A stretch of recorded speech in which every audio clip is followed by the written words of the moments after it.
Thousands of people still struggling with coronavirus symptoms months after they were first affected. And those symptoms include fatigue, extreme fatigue, nausea, chest tightness, severe headaches.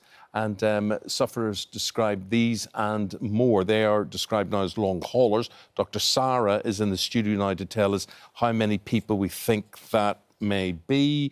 And a lot of this, I mean, joining up the dots on this is uncharted territory, really, isn't it? Well, absolutely. It's so very new to us.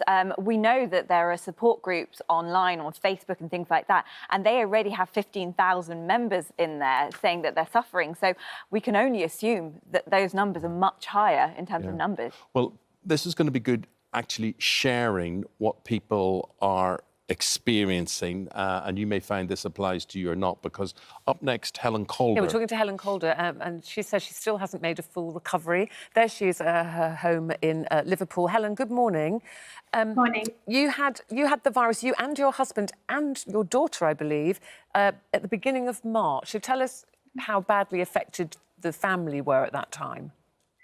Well, our youngest, 1-year-old, she was ill first, and we actually thought it was teething when she was first sick. She had kind of the classic symptoms with the temperature, and then within about 48 hours, the rest of us were all sick as well. So my elder daughter and my husband and myself. But there really wasn't very much information out there about it at the time, but we kind of had different levels of illness between us, really. I know you had to go into hospital a couple of times. You obviously didn't have to go into intensive care, but you were in and out of hospital. So that was back in March. Tell us how you're feeling now, and do you recognise the things that we were just talking about, those symptoms, and they're calling this now, you know, coronavirus long haulers. Is that you? The last month I've actually been a lot better, I'd probably say, than the previous couple of months. So I have returned a form of professional life now, and I've learned a lot from the Facebook support group.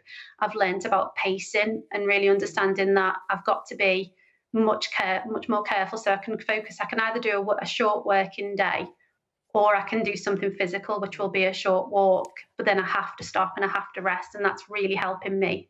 Helen, goodness knows how you caught this. I mean, sure, we'll never find out. But the thing is, we have this whole debate about masks and whatever now, and I've got some people contacting me on Twitter today, and they're saying, for goodness sake, wear your mask, because, and I'm sure you would say the same, because a lot of people think, oh, this has gone away and everything's easy and we're back to normal. But if you were to catch this, you're living with the consequences. I think we've actually worn masks, so you're not just protecting yourself, you're protecting other people as well.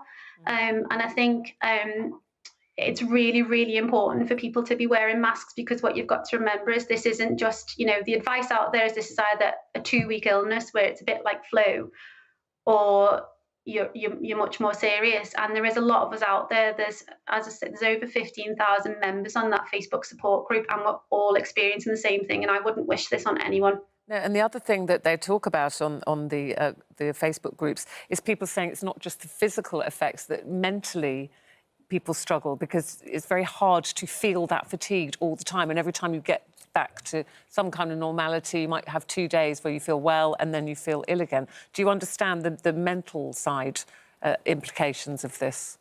Yeah, it kind of messes with your mood a little bit. So on a good day, you feel almost euphoric, and then classically, you try and do something that you would find really easy before. So I now know I can't cook a family supper every night, and I love cooking, but I have to kind of decide that I'm going to do it like 3 times a week. Or if I go for a walk, I'm not going to do anything else physical that day. And that kind of understanding of, hang on, I feel well today, I'll do lots. It's really tricky to get your head around. No, I need to stop. Well, Helen, let's bring the doctor, Dr. Sara, in on this. And she's listened to your story there, and I know you'll have a few observations. So these types of symptoms are very classic of things like chronic fatigue syndrome, where we know, we believe are triggered after certain infections, like glandular fever, for example. And you can tend to get the fatigue, the muscle aches, and some people suffer with low mood and the depressive types of symptoms.